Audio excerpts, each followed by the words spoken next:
Hello everyone, welcome to Shalini e-learning environment NV, and today I will discuss about urban ecosystem. So urban ecosystem is very new evolving topic for among the researchers and ecologists. So that is why I have selected this topic for discussion. सबसे पहले बात करेंगे कि urban ecosystem है क्या। Urban ecosystem ecology की एक branch है जो हम इकोलॉजी एनवायरमेंटल इकोलॉजी में पढ़ते हैं। इकोलॉजिकल कंपोनेंट्स, इकोलॉजी आपके means components of ecosystem, then functions and material cycle and all these thing natural phenomena which are existing on this planet earth for the ecological balance. ठीक है, तो उसी तरीके से हम अर्बन इकोसिस्टम में भी इसी तरीके का एक मॉडल डेवलप किया गया है इसको समझने के लिए कि अर्बन इकोसिस्टम कैसे काम करता है और क्या है। Urban ecosystem is a branch of ecology और ये बहुत ही ज़्यादा कॉम्प्लेक्स, हिट्रोजिनस और डायनेमिक स्ट्रक्चर है। ठीक है, तो कॉम्प्लेक्स जितना ज़्यादा हम डाइवर्सिटी बढ़ाते जाएंगे, हम जितना ज़्यादा अपना लैंड मतलब असेसमेंट का क्राइटेरिया बड़ा करते जाएंगे, उतना ही ज़्यादा हमें कॉम्प्लेक्सिटी देखने को मिलेगी। ठीक है, उतनी ज़्यादा हमें डाइवर्सिटी, डायनामिज्म देखने को मिलेगा और हिट्रोजिनेसिटी देखने को मिलेगी। ठीक है, उतनी ही ज़्यादा हमको वैरायटीज़ देखने को मिलेगा। तो ये सेम कॉन्सेप्ट मतलब होता है आपका इकोसिस्टम या इकोलॉजी के भी अंदर कि अगर हम बायोडाइवर्सिटी मेज़र कर रहे हैं या क्लाइमेटिक पैटर्न स्टडी कर रहे हैं, तो जितना ज़्यादा हम अपना लैंड एरिया या assessment area, research exploration area को बढ़ाते जाएंगे, उतना ही ज़्यादा हमें कॉम्प्लेक्सिटी और डाइवर्सिटी देखने को मिलेगी। अर्बन इकोसिस्टम में भी जितने भी हम शहरों की बात कर लें, इंडस्ट्रियल एरिया या जिस तरीके से लैंड यूज़ पैटर्न है आज के टाइम पे, और ग्लोबल लेवल पे कौन कौन से जो डेवलप और डेवलपिंग कंट्रीज़ हैं उनके अंदर के जो जितने शहर हैं। ठीक है, हम जैसे जैसे अपना एक्सप्लोरेशन एरिया बढ़ाएंगे, हमें उतना ही ज़्यादा जो सिटीज़ का जो अर्बन प्लानिंग है, पैटर्न है, अर्बन पैटर्न, उतनी ज़्यादा हमें कॉम्प्लेक्सिटी देखने को मिलेगी। और सबसे इसमें इम्पॉर्टेंट बात ये है कि जब हम इकोलॉजी पढ़ते हैं विच इज़ जिसमें हम केवल एबायोटिक और बायोटिक कंपोनेंट्स के बीच का इंटरेक्शन देखते हैं, उसमें ह्यूमंस का कोई रोल नहीं है। Human are only represented as they are causing interference. ठीक है, तो वो उसमें इंटरफेरेंस कॉज कर रहे हैं। पर यहाँ पर जो अर्बन इकोसिस्टम है, यहाँ पर ह्यूमंस जो हैं इसका इंटीग्रल या कह सकते हैं एक मतलब इम्पॉर्टेंट पार्ट है। इम्पॉर्टेंट पार्ट इसलिए क्योंकि अर्बन इकोसिस्टम है is mainly maintained by humans and humans are the dominating organism in this ecosystem. इस अर्बन इकोसिस्टम में केवल बिल्डिंग्स और रेजिडेंशियल, कमर्शियल और डिफरेंट लैंड पैटर्न्स नहीं है, इसके अलावा इसमें नेचुरल सिस्टम भी हैं, कुछ इकोसिस्टम भी हैं, जैसे रिवर, लेक, पॉन्ड, पार्क और ज़ू, नेशनल पार्क, सेंचुरीज़, ये सारी चीज़ें भी हैं। तो नेचुरल और कंस्ट्रक्टेड सिस्टम भी हैं, दोनों ही तरीके का है। और यहाँ पर ह्यूमन पॉपुलेशन जो है ज़्यादा कॉन्सेंट्रेटेड है again. Okay, there are complex interaction between socio economic factor. अगर हमें अर्बन इकोलॉजी डिफ़ाइन करना है, अगर हमें डिफ़ाइन करना हो urban ecosystem, urban ecosystem are complex, heterogeneous, dynamic and mainly maintained or regulated by humans, and humans are the dominating part of urban ecosystem. When we define urban ecology means we study the interaction between socio-economic factors। ठीक है, जितने भी हमारे socio-economic decision making है, planning है, policy reforms है, economic factors है, industrial development है, तो ये सारे हमारे socio-economic factors हैं, इनको स्टडी करना और साथ ही इनका इंटरेक्शन जो इसका इम्पैक्ट है बायोफिज़िकल प्रोसेसेस पे भी क्या है, या बायोफिज़िकल जो कंपोनेंट है उसका सोशियो इकोनॉमिक फैक्टर्स पे क्या इन्फ्लुएंस है। तो ये सारी चीज़ें हम इंट्रैक्शन स्टडी करते हैं अर्बन इकोलॉजी के अंदर। एग्जांपल अभी तक समझ में आ ही गया होगा कि अर्बन इकोसिस्टम के एग्जांपल्स हैं, जैसे कोई भी आपके शहर है या ह्यूमन सेटलमेंट एरिया है या इंडस्ट्रियल एरिया है, कमर्शियल एरिया है, ठीक है, तो या एग्रीकल्चरल एरिया है, तो ये सारा ही हमारा जो ह्यूमन इंटरफेरेंट जो पार्ट है, ये आपका अर्बन इकोसिस्टम के अंदर कवर होता है। ओके, नेक्स्ट हम बात करते हैं प्रिंसिपल। अगेन प्रिंसिपल कह सकते हैं या की पॉइंट्स कह सकते हैं इससे रिलेटेड कि अर्बन इकोसिस्टम या अर्बन एरिया या सिटीज़ जो है ये एक इकोसिस्टम की तरह काम करते हैं। ठीक है, ये आइसोलेटेड पार्ट नहीं है, ये भी एक तरीके का ओपन इकोसिस्टम है और ये इकोसिस्टम की तरह फंक्शन करते हैं, ठीक है। और ये हिट्रोजिनस है, यानी कि हिट्रोजिनस यानी कि हमें बहुत ज़्यादा इसमें कॉम्प्लेक्सिटी या डिफरेंट हमें वैरायटीज़ वेरिएशंस देखने को हमको यहाँ मिलेगा। डायनेमिक मतलब होता है ये एक तरीके का सिस्टम नहीं है, मतलब ये कांस्टेंट नहीं है। जैसे हम इकोसिस्टम के अंदर इकोलॉजिकल सक्सेशन पढ़ते हैं कि वहाँ पर कंटिन्यूसली जो है डायनेमिज्म यानी कम्युनिटी चेंज रिप्लेसमेंट होता रहता है, उसी तरीके से जो अर्बन प्लानिंग का जो पैटर्न है, ये डेवलपमेंट है, ये भी हमेशा वेरी करता रहता है, तो इसीलिए ये डायनेमिक नेचर का है। There human and biophysical components are always interact, so which means urban ecology, ठीक है। यहाँ पर हम बायोफिजिकल और इंटरेक्शन पढ़ रहे हैं, ह्यूमन्स और बायोफिजिकल के कंपोनेंट के बीच का, या सोशियो इकोनॉमिक फैक्टर्स और बायोफिजिकल फैक्टर्स के बीच का इंटरेक्शन। नाउ बायोफिजिकल यहाँ पर क्या मतलब है? बायोफिजिकल का मतलब है कि जितने भी फिज़िकल कंपोनेंट, जितने भी जियोलॉजिकल फैक्टर्स हैं, ठीक है।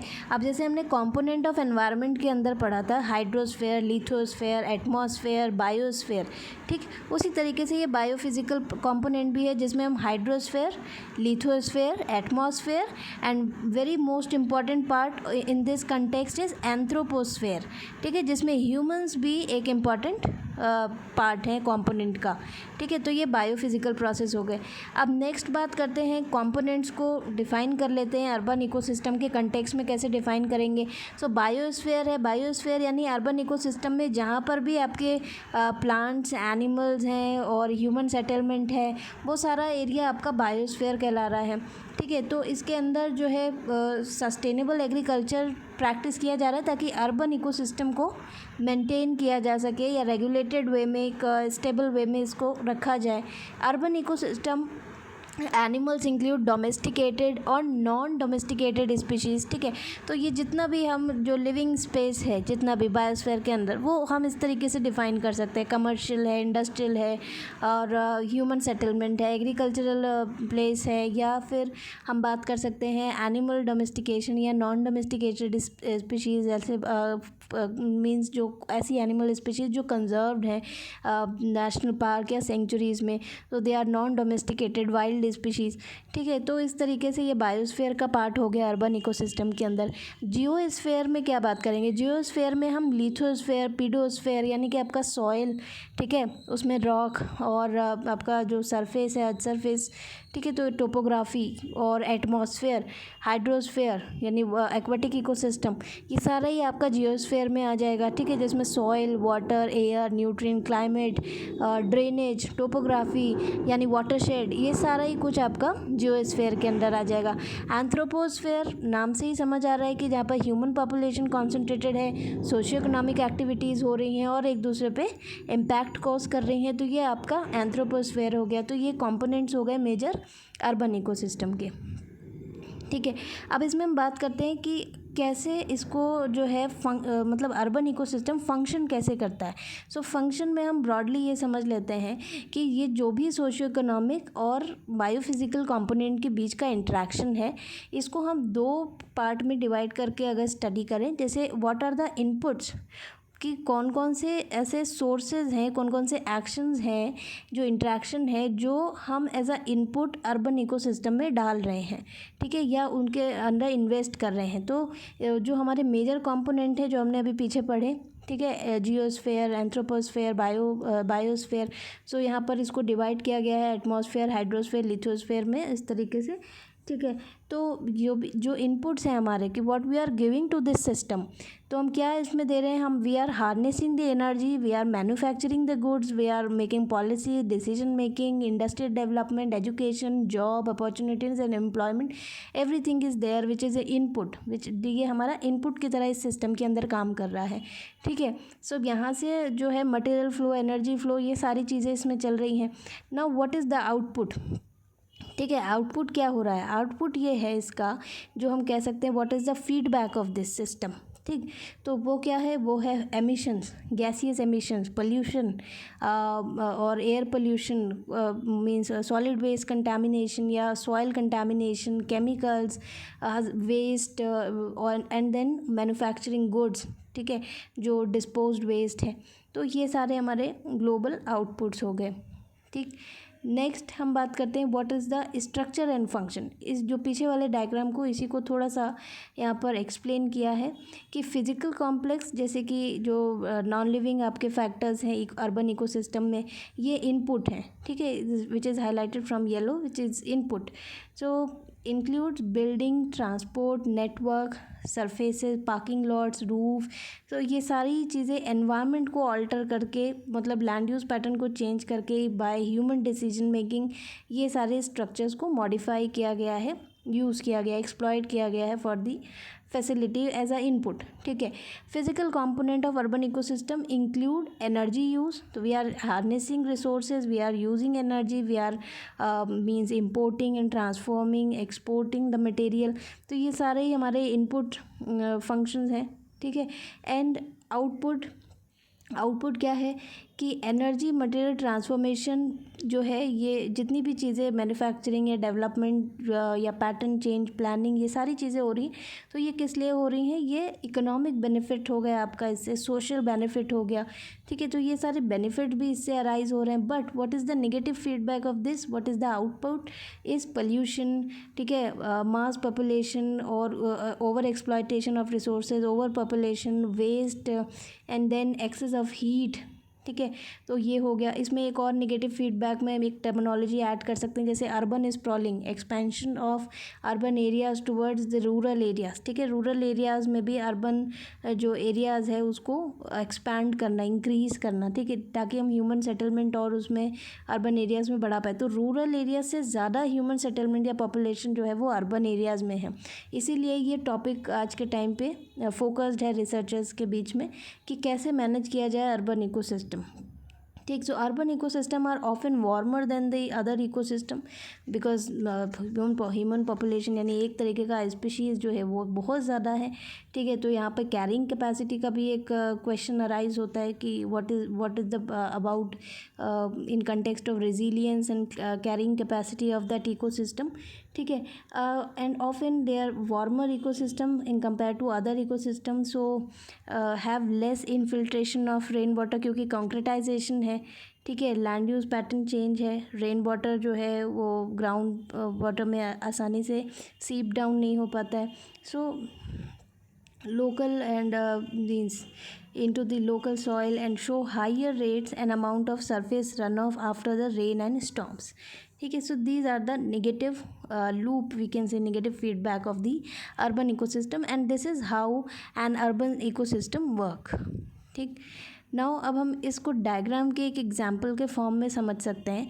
अगर हम एक बायोफिजिकल स्ट्रक्चर का एग्जाम्पल लेते हैं, सपोज वुडलैंड, ठीक है। सो एक वुडलैंड एक हम इमेजिन कर सकते हैं, एक थोड़ा एक ऐसा जंगल या कुछ कम डेंस जो है ऐसा जंगल है जहाँ पर वुडी प्लांट्स है, वुडी ट्रीज़ हैं, टॉलर ट्रीज़ हैं, ठीक है। तो उसका फंक्शन क्या है? उसका फंक्शन है कि फंक्शन उससे अगर वो अर्बन इकोसिस्टम में सिचुएटेड है तो वहाँ पर क्या है, वहाँ पे slow passage of water, pollution deposition, ठीक है, इस तरीके से होगा क्योंकि ज़्यादा से ज़्यादा जो रिसोर्सेज का यूटिलाइजेशन है वो ह्यूमन पॉपुलेशन कर रहा है, तो वहाँ पर वाटर का जो रिक्वायरमेंट है वो वुडी लैंड को वो उतना ज़्यादा मतलब फुलफ़िल नहीं होगा उनका requirement. So these are the functions which are interfered by humans कि slow down of water and pollution deposition, ये सारे इंट्रैक्शंस हो गए, ठीक है। इकोसिस्टम सर्विस क्या होगी वुडलैंड आपका फॉरेस्ट का, कि फ्लड प्रोटेक्शन कर रहा है, ठीक है। उसके बाद ये आपका पोल्यूशन लेवल को रिड्यूस कर रहा है, गैसियस एमिशन को कंट्रोल कर रहा है वो woody forest ecosystem. But what we are impacting, what we are giving to that natural system, biophysical structure, pollution, water, less water infiltration, okay, और may be hampering the hydrological cycle, ठीक है। तो ये ecosystem service हो गया biophysical structure का। Ecosystem service से benefits क्या है ह्यूमंस को, जो अर्बन इकोसिस्टम का इंपॉर्टेंट पार्ट है। So contribution to the wellbeing, health and safety, mental peace, ठीक है। तो ये सारी चीज़ें जो है बेनिफिट्स हैं direct, these are the direct benefits to the humans from this biophysical structure. And what is the value? What इसको वैल्यू कैसे है, इसकी इम्पोर्टेंस क्या है कि relative value of water regulation, these are the indirect, ठीक है, जिसको हम इनडायरेक्टली इवेलुएट कर सकते हैं. What is the means economic and environmental value of this particular structure. ठीक है. So improve air quality, water regulation, hydrological cycle, ठीक है, this part of your material cycle. Now अब इस तरीके के स्ट्रक्चर्स को मेंटेन करने के लिए और ये बेनिफिट्स और वैल्यू को देखते हुए we need to apply pressure for reform in the policy making and decision planning to maintain this kind of structures in urban ecosystem. ठीक है. तो ये एक सिंप्लीफाइड डायग्राम हो गया कि how we can manage urban ecosystem and what are the functions and what are the benefits which are arising indirect और direct benefits from the particular biophysical structure and what are the human interactions with this. ठीक है. And what are the human benefits. ठीक है. तो ये इस diagram से समझ आया है. नाउ यहाँ पर नेक्स्ट है एक रेफरेंस मैंने लिया हुआ है जिसको यहाँ पे कोट किया है, वहाँ से ही मैंने इमेज रिप्रेजेंट किया है स्लाइड में कि it is showing the interaction of social system and ecosystem as urban ecosystem. So social system में जिसमें नॉलेज, बायोफिजिकल कैरेक्टरिस्टिक भी है, सोशल ऑर्गेनाइजेशन है, economic, resource exploitation, personality, language, population. ठीक है. अब इसका इंटरेक्शन या flow of energy, material, information, both are interacting with each other. Either we are getting from the ecosystem as a resource for the development of this kind of social system, और social system का जो भी interaction है या जो भी impact है, ठीक है, चाहे वो नेगेटिव हो या पॉजिटिव हो, this is impacting in the natural ecosystem. यहाँ पे आपका क्रॉप्स है, क्लाइमेट है, लाइफ स्टॉक है, वाइल्ड लाइफ, ट्रीज, सॉइल. ठीक है. तो ये एक इंट्रैक्शन हो गया, और ये दोनों ही इंट्रैक्शंस जब होते हैं साथ में एक अर्बन इकोसिस्टम में, सो बोथ आर को अडेप्टिंग विद दीज कंडीशंस. ठीक है. जो भी सराउंडिंग कंडीशन है, एनवायरमेंटल क्लाइमेटिक कंडीशन है, या वहाँ के जिस तरीके के रिसोर्सेज हैं, तो उस हिसाब से सोशल सिस्टम अपने आप को अडेप्ट करता है वहाँ पे. ठीक है. उसी तरीके का डेवलपमेंट वहाँ पे देखा जाएगा, और इकोसिस्टम भी वहाँ का उस तरीके से अपने आप को अडेप्ट करेगा उस सर्टेन अर्बन डेवलपमेंट में. ठीक है. सो समरी क्या है इस पूरे कंटेंट की अर्बन इकोसिस्टम में, जो हमने ब्रॉडली एक कॉन्सेप्ट यहाँ पर समझा है कि जैसे जैसे और आने वाले समय में ये अर्बनाइजेशन जो है इंक्रीज़ ही होगा. ठीक है. तो अभी हमारे लिए चैलेंज ये है कि डेवलपमेंट और अर्बनाइजेशन को प्रिवेंट नहीं किया जा सकता, but we can adopt certain sustainable practices जिससे हम इम्प्रूव कर सकते हैं अर्बन एनवायरनमेंट. ठीक है. Urban environment health. सो ये एक इसका इम्पॉर्टेंट पार्ट है as a summary from the above content, and also this could help to guide urban planning for the purpose of improving urban biodiversity, and also for as a guide for the future green infrastructure management. Then urban development in South Asian countries. ठीक है. सो जितने भी developing Nations हैं वहाँ पर urban development बहुत तेज़ी से, अर्बनाइजेशन बहुत तेज़ी से, अर्बन स्प्रॉल, हीट आइलैंड, इस तरीके के इश्यूज़ या रेजिलियंस की जब भी हम बात करें, तो ये सारी चीज़ें इश्यूज़ जहाँ पर अराइज होते हैं, वहाँ पर पॉपुलेशन ग्रोथ भी ज़्यादा है, तो उनके एकोमोडेशन के लिए, रिसोर्स कैरिंग कैपेसिटी के लिए, तो ये सारे इश्यूज़ को देखते हुए एक गुड अर्बन प्लानिंग की रिक्वायरमेंट होती है. ठीक है. एक अच्छा अर्बन प्लानिंग होना चाहिए. तो this is giving rise in the mega cities, जैसे कि आपका दिल्ली, मुंबई, बेंगलोर, पुणे, इस तरीके की सिटीज़ में ये ज़्यादा मतलब एक मेजर इश्यूज़ हैं. So this is giving to rise into many environmental and social issues, and which is addressed by examining the urban as a region as an ecosystem. So thus ecosystem based management approach can provide some practical solution and new and old urban centers. So this is all about this content of urban ecosystem, urban ecology, components, functions, and its structure, and the important summary of this content. So I hope this lecture is very much informative to you all, and thanks for your time. Keep learning. Thank you.